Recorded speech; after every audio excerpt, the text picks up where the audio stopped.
Welcome back to A Little Faith. I'm very excited about today's interview. Today we're interviewing Mark Cain, who's the host of the Unitarian Christian Alliance podcast. We're going to talk about what the Unitarian Christian Alliance is, some about Mark's podcast, and how we as Christadelphians can be involved. How you doing, Mark? Very good. Thank you, Levi. Mark is on the board of the Unitarian Christian Alliance, and we're going to explain that. But first, we should hear a little bit more about Mark. So I guess, Mark, start at the top. Where were you born? All right. I was born in Ohio, in a little village far. My family has been, my dad was a pastor in the Church of God General Conference, which is one of the biblical Unitarian groups in the United States. And I was born into that, so I was raised believing in some of the exact same doctrines that you guys believe in from birth, So I'm one of those. I'm a lifer, as a matter of fact.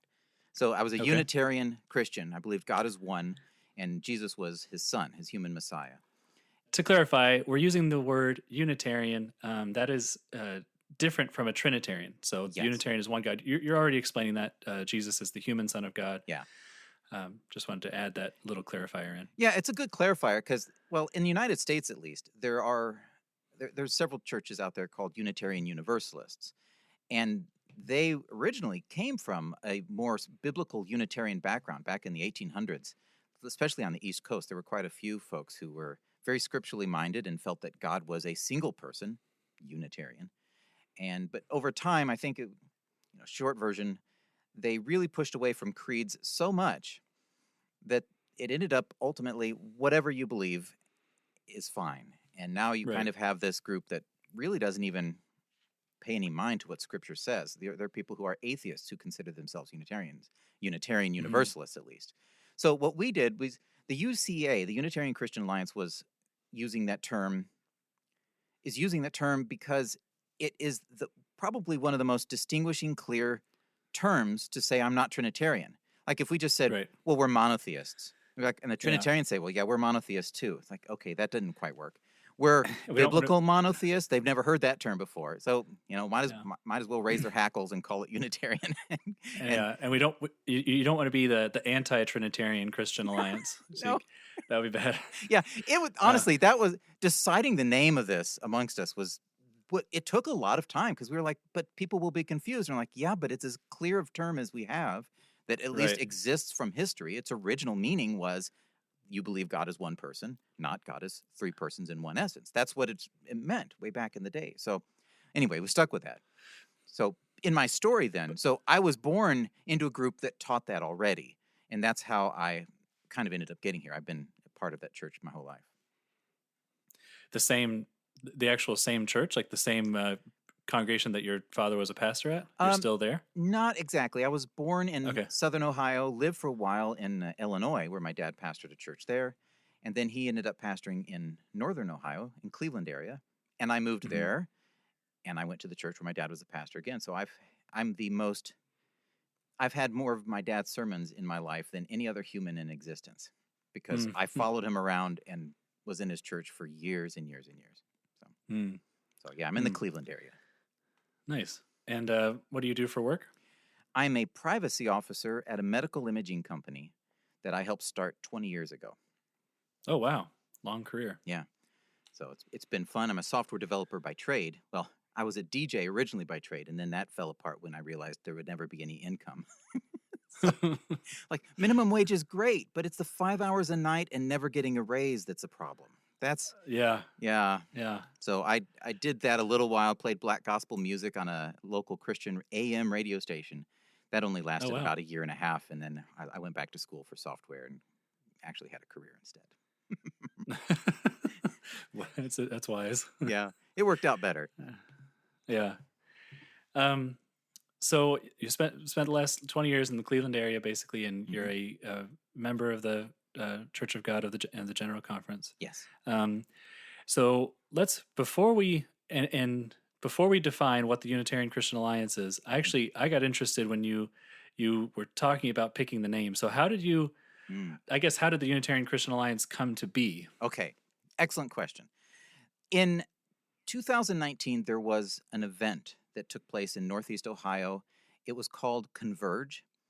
And the intent of the event was to get people who were from different groups but that believed God was one to get together for a weekend. There was a group in New York that decided they would skip their summer camp that year and come down to the event. There was even a group from Canada who wanted to do it. And so we put it kind of central to a lot of Unitarian Christians. And then we had this event called Converge. We actually rented a college campus for this. There were about 300 people there. I ended up on staff because I lived nearby and they asked me, hey, Mark, would you help out? And there were multiple groups represented at this event. This was not a denominational event. This was a cross-denominational event. There was at least 4 or 5 named groups that you could pinpoint and say, like, they were represented there. Well, at that event, after I helped run the event, I was meeting people and seeing the world differently than I had seen it before. I was talking to people who I had backgrounds that were different than me, but who shared some of the same core beliefs that I did and were so appreciative to be there. I was like, there's more that we could do. And there was one moment on the last day, a woman came up to me and thanked me. She grabbed my hand and she said, I just want to thank you for putting this on because these are my people. And it choked me up. She lived in the middle of Montana or Idaho or something, had nobody else to go. She could only go to Trinitarian churches or a local Jehovah's Witness church. That was it. And she felt that burning sense of, I am alone. And now I'm not. I know people. I have people. Yes, they're far away from me, but I know them now. And it meant so much to me to hear her say that and to meet these people.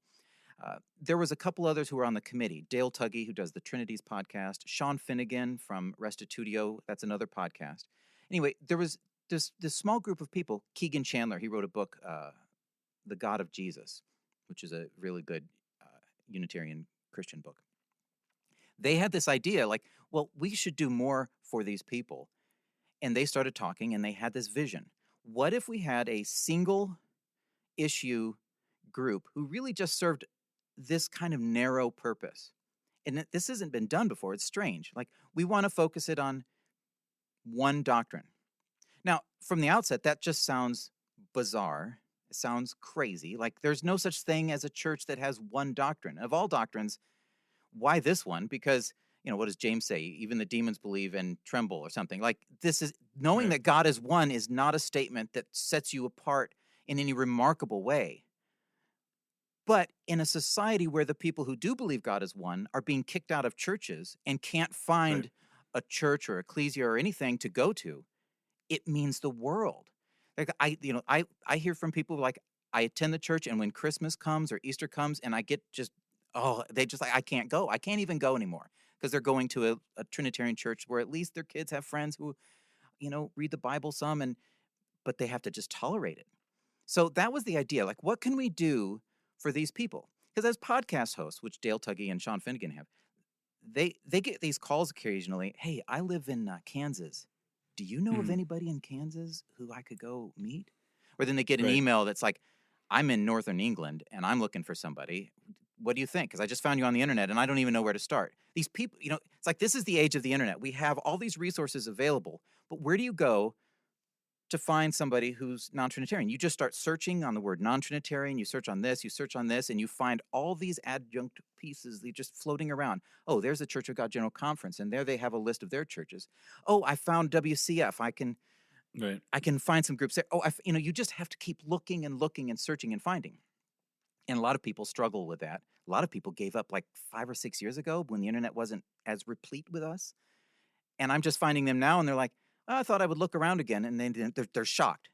Whoa, there's people all over the place. So that was the mindset. What can we do for these people who, because of the way the Christian world is working right now, orthodoxy being the majority, these people are growing up in these churches, puzzled at what they're being taught, thinking, that doesn't quite make sense to me.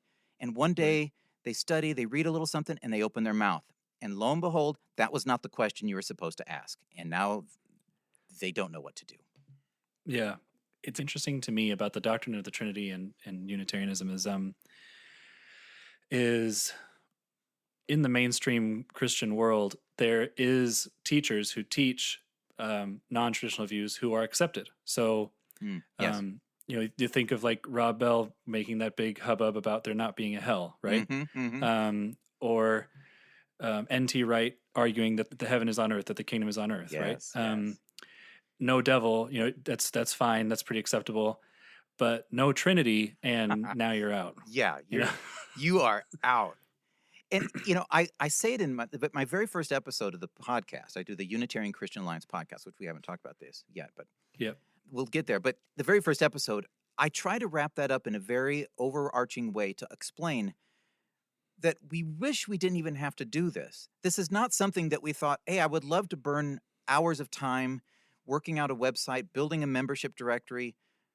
I would rather not. But because Christianity does this to its pew members, because they kick out people who ask the wrong questions, now we have to do this. The day could come when N.T. Wright or somebody announces officially, maybe John MacArthur will stand up and be like, okay, everybody, we were a little bit harsh on the Unitarians are going to hell.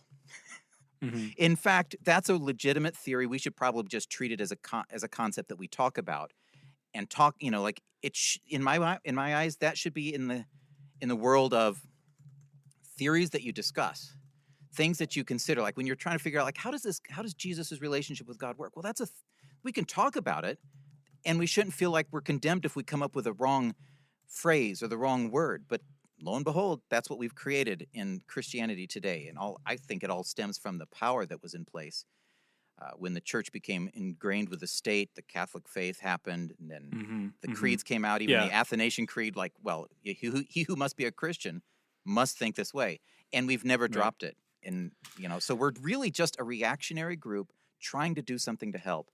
That honestly takes a lot of time, and maybe one day we won't have to, and I'll be okay with that. So what year did you guys start the Unitarian Christian Alliance?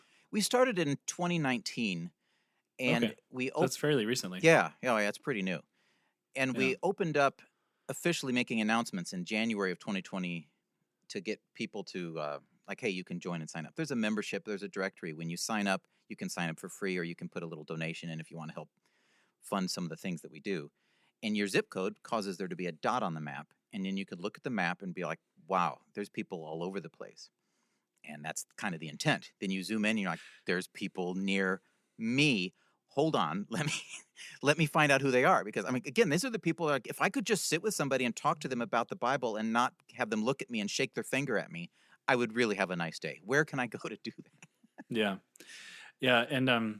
And that gets into my next question is, what is the objective of the UCA? And it's essentially that map, correct? Yeah, technically there are two objectives.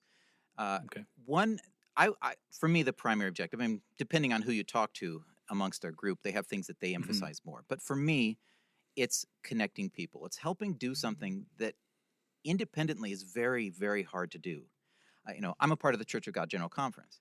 I would love for people just to stroll in and talk to me and come to our church and spend time getting to know me.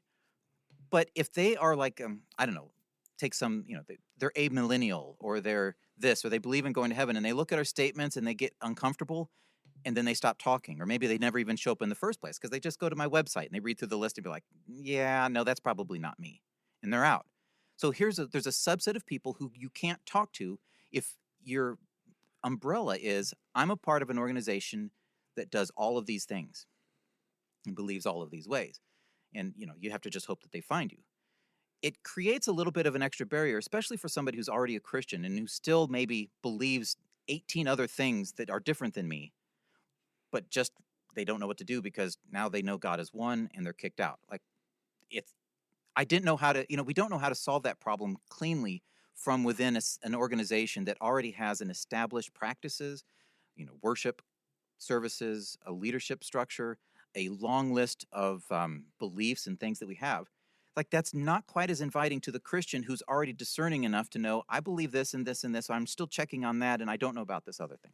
So we're like, okay, the objective then is to create a space where somebody could show up and not feel like I'm going to get kicked out, as soon as I say something about my amillennial views or my premillennial views.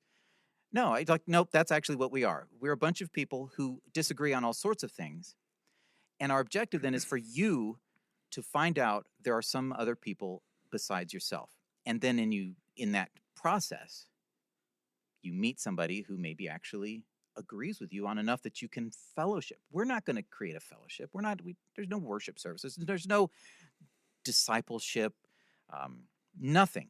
It's a directory. It's a way to find people who are near you, who believe like you in this one particular way that happens to be very difficult to manage in the Christian world. And so that, go ahead. Like, I'm saying it's the big one, in my opinion. Like, it's the biggest piece that would divide any Christadelphians Church of God General Conference from mainstream Christianity. I mean, that's the biggest one, and honestly, one of the hardest ones to have any scholarly debate over too. I think I'd put it number one because it's so. Oh yeah, well, you sign up for a debate. The person on the other side of the debate already believes you're probably going to hell, and they're going to treat you like. Sometimes they treat you like a crazy atheist who's just making up stuff. That's an exaggeration, but there are apologists who are Trinitarian who are like attack dogs. It's horrible. It really is horrible, and it's embarrassing for Christianity as a whole. So the first objective was, can we do something that will let these people find groups where they'll be at home, where they'll be comfortable? Christadelphians is a perfect example of that. Some people don't know that there might be a Christadelphian group nearby. They don't even know where to start looking. Right. I would hope that they would find them, and then they would show up and be like, hey, wait, this works. I love this, and that would be perfect. So objective one is connecting people where they otherwise might not have been able to connect, and casting the net wide enough that they're comfortable going and looking, rather than saying, we are the Church of God General Conference, but we're glad to help you connect with the Christadelphians because we're just that loving. We care that the churches have a hard time with that. Well, those people over there believe a little bit differently than us. So I don't know if we're going to route you over there. Maybe we will, out of the goodness of our heart, say, go see another group. But the UCA is just, by being agnostic to all of those differences, we just say, find people, talk to them. If they're your people, you've now found fellowship, and then go and be a part of that fellowship. Objective number 2 was, once you have people who are intermingling and talking, you have the power of numbers that you might not have had before. You might attract the attention of somebody who is a PhD and is writing a book, and he might need some extra influence from somebody who's similar to him at another group that he would have not otherwise met. I got to meet Snobelin at the first UCA conference, and that was really great. He was interesting. His talk was cool. And I'm like, now we meet these people and we find out that we could work together or collaborate on some particular effort to move the thing forward. It's similar in my mind to how the pro-life movement works. You have a bunch of people who say, this one thing is really kind of important and there's a problem today. What can we do about it? And I'm like, hey, what if we created an organization that would specifically focus on that so that people who want to make a difference in that area have a place to go and can make a difference. And that's very cross-denominational. You're saying that it's a single issue alliance, essentially. Yeah, that's what it is. I mean, you go because you want that one particular thing. Well, people come to the UCA because they want to find others who won't condemn them to hell.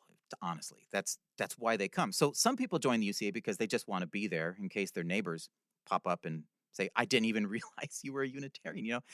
We've had several people show up at our church because of the UCA. And we have a member already who's recently baptized. He's coming to our church. There are other churches. We got a church in Southern Ohio where a kid drives 45 minutes. He's a teenager. And he found the church on the UCA map, and he just showed up, and he's like, this is what I need. And now he drives 45 minutes every Sunday to be in a church to fellowship with people who think like he does. And that's the goal. But anyway, back to the thing about the numbers. When you have a lot of people behind a movement, like the pro-life movement, you can achieve something a little bit more specific or a little bit more powerful than if this was the pro-life movement of independent Southern Baptists. It's like, okay, all 24 of them showed up for this march, and the march was passed in 45 seconds, and it was it. But if you say, hey, let's do a pro-life movement, and let's invite everybody to come who believes in this thing, then you fill an entire street, and the parade takes 20 minutes to get past. Well, here's our chance. This is a chance to say to the world, can you please teach this in your seminaries? Can you talk about this like it's real?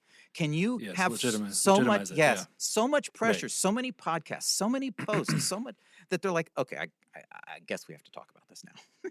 Right. Yeah. Or it just keep it in the conversation and not just dismiss the idea. Yeah. Correct. Oh, Basically. it's so easy to dismiss a group. Well, they're just a small group, and we've already labeled them with cult a long time ago, and so why would we have to revisit this again? You know, oh, they're just JWs. Like, no, actually, you should listen a little more closely.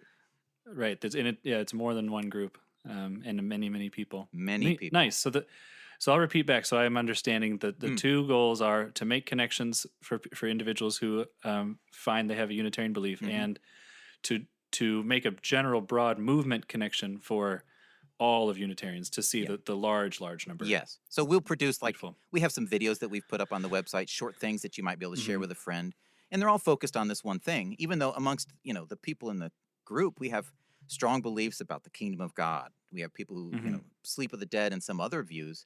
That's just, we do that in our other activities. We do that at church. We have Sunday school classes. We teach all these things. It's just in this one particular case, we've decided to hold back on that for the purpose of letting the connections happen. And now, I've got people that I can talk to about all sorts of topics now because I have hundreds of more friends than I had 2 years ago.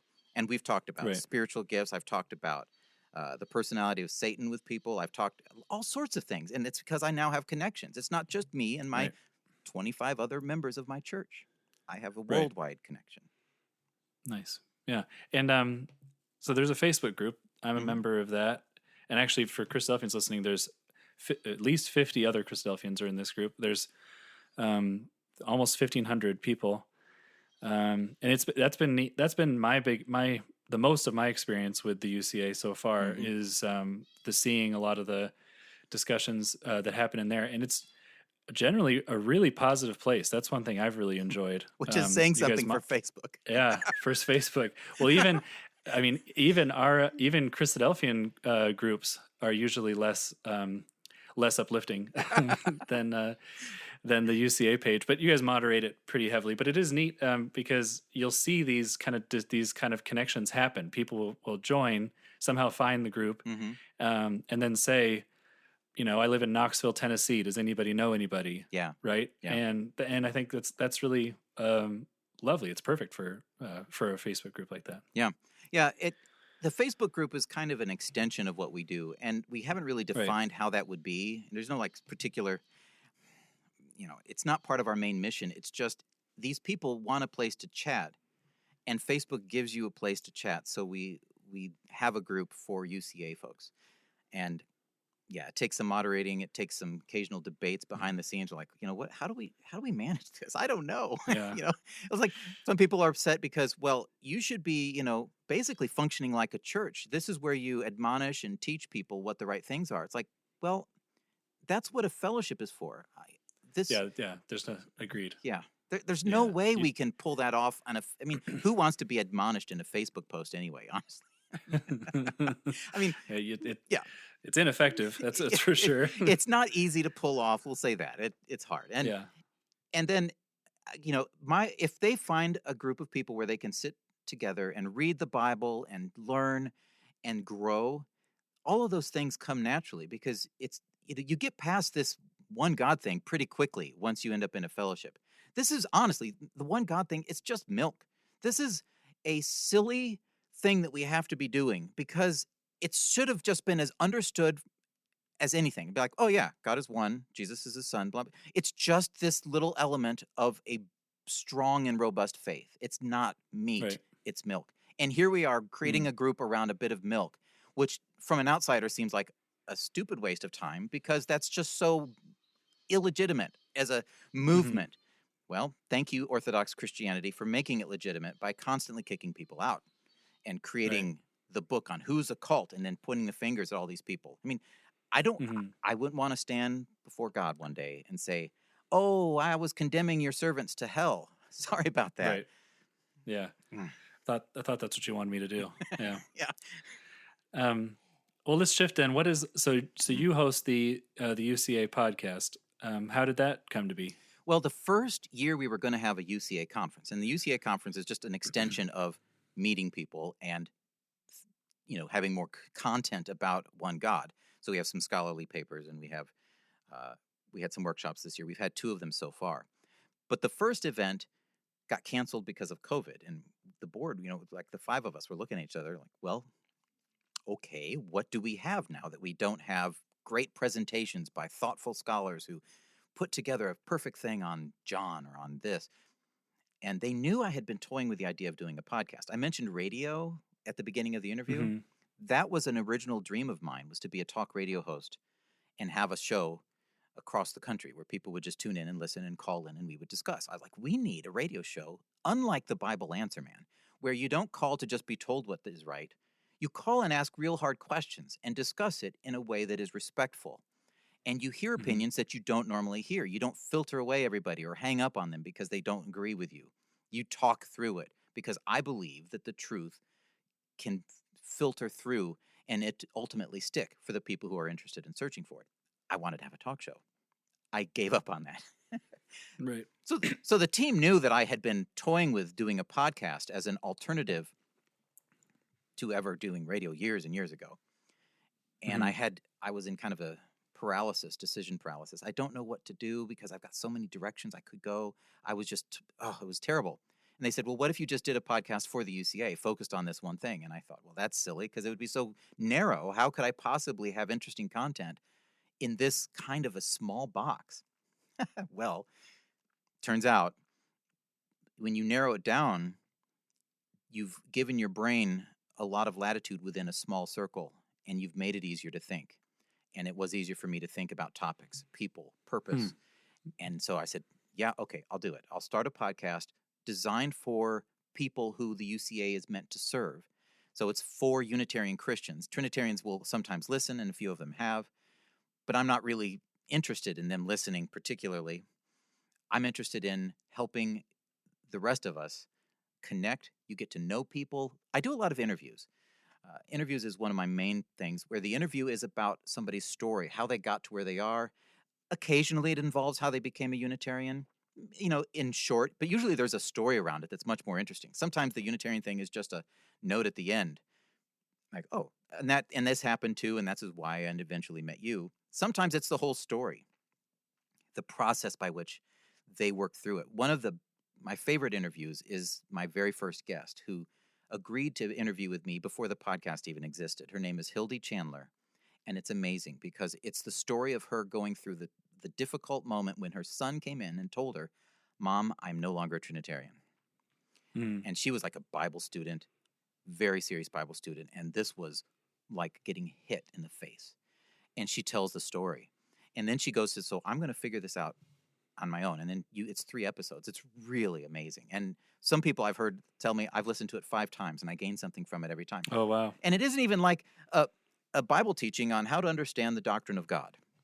For, chapter 1, let's go to Genesis. It's just Hildy's story, and it's moving and touching and theologically astute because she's sharp. It's so good. And that's the kind of thing I was like, then this is what we're going to do. We're going to meet people. We're going to hear something poignant from their story.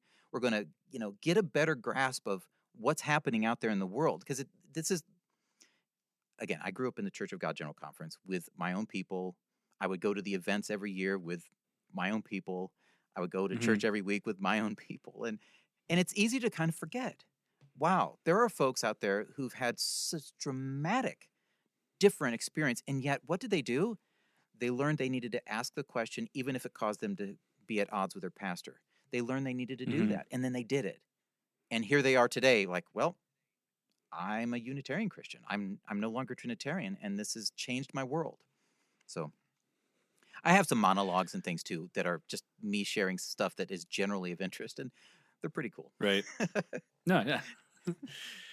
Good. Yeah, good. That's good. Yeah, and it sounds like if you guys have a few or some of the other board members of the UCA have podcasts as well. It seems to be but yours is kind of specifically for the UCA. Yeah, the other ones are their own podcasts. They just happen to be on the board. Shows. And one day when they're not working with the UCA, they'll probably continue to do their podcast. And right. Where maybe me one day I will find a replacement and then hand it over and say, you do it now. Yeah, that's the dream. That's the dream. So how can, or I guess so. So in the history of the UCA, how has WCF and other Christadelphians become involved? Well, the UCA ended up getting connected to us through some of the people that were involved. We do have Christadelphians that follow along with us in Europe. We have some here in the United States. And I don't remember what the connection was, but they heard about us and they saw a possibility. One of the people who was connected to us, I believe they reached out to the WCF and said, would you help with this? Would you maybe consider being a sponsor? And a sponsor for the UCA conference just means you have a table, you give a little extra money. It helps keep the price down so that people can get there for cheaper. And then we talk about you in front of all these people who came from all walks of life and from all church background. And so WCF has been a sponsor 2 years in a row. And the first year, one of the people who came, I found out, doesn't live very far from me. And so now I have a new friend, and I go and have meals with her occasionally, and it's been fantastic. So just an example of how that connection happens. So that's where WCF has come in. And what would you tell other interested Christadelphians what they could do now? What should they do to help the UCA? Well, the most meaningful help would be that at least one person in an area would sign up and put in their name and create a little profile. You can learn about it when you look at the website. And that would put a spot on the map. Because if you technically represent an entire ecclesia of like 36 people in your area, but yet there isn't even one spot on the map for that whole space, people might not know you're there. I mean, yeah, okay, they could dig through the internet a while and find out that Christadelphians are Unitarians, and then they could show up. Sure. But now we're creating a little bit of ruckus and a little sound out here doing this UCA thing, and people are now looking. They're deliberately signing up or just going to the map and trying to find somebody near them. So if you are a person in an area, just as a member, you don't even have to put your church on there if you don't want to. Just get something on there so that people will find you. So that's the two kinds of people who sign up for the UCA. Those who are looking for others and just want to let like, I'm here. And then people like me who are like, well, I have something to offer folks who are looking for fellowship. They could possibly enjoy my church and come and then become friends, and then we could build each other up. So that's the main way. So you just go to the UnitarianChristianAlliance.org, take a glance at the map and see, oh yeah, I live right here and there is nothing around me. And then, sign up. You can sign up for free. The intention was that there'd be no barriers. Like, oh, for only a small price of $19.95, you can. No, it's free. Some people do. Yeah, some people give a little bit, and that's an option that you can do, but you don't have to. Yeah. There's a membership level that is free, like you're saying. Mm-hmm. You sign up, and then you have an email address, password, and then the interesting thing is then you can message the other people, the other dots on the map. Yes. So that's one thing that's blocked unless you're signed in as a member. That's right. Is you can see that there's people, but you need to become a member to message them. Yeah, that's kind of the filter. Not everybody wants their information out on the internet. So you make up your own public name. You could be Fluffy Bunny 5. And then they're like, whatever. And they read the little profile that you write your own profile and says, hey, I'm a Christadelphian from north of Boston, and I do this. And, we have a small group, and we'd love to meet you, or whatever you want to say. Right. And then somebody just clicks on it and they read it and like, wait, hey, I'd be interested. And there's a little box on each profile. It says contact us. And it's just where you can write a short message and you click contact, and it sends an email internally to that person. That person can read the email and then make a decision. Maybe they click and look at your profile and be like, oh, I don't know about this guy. He's kind of crazy, or it looks like he's trying to sell me stuff. So then he doesn't respond. He just ignores it, and then it's over. It stops. Yeah. Or they click reply to the email, and it becomes an email conversation. We didn't want the UCA to become like Facebook, where you do the conversation on our website. That is publicly totally not. You could even do that privately, and I still wouldn't want to do it, because then we have to deal with it all. Instead, you really just get connected to somebody else's person through their email, and then you just go back and forth by email, and we're out of the picture entirely. So that's how it works. And it's not just the United States; it's worldwide. Oh yeah, on the map too. I think we have. Beautiful. I should check. Last I checked, we were at 44 countries, 45. Wow. Yeah.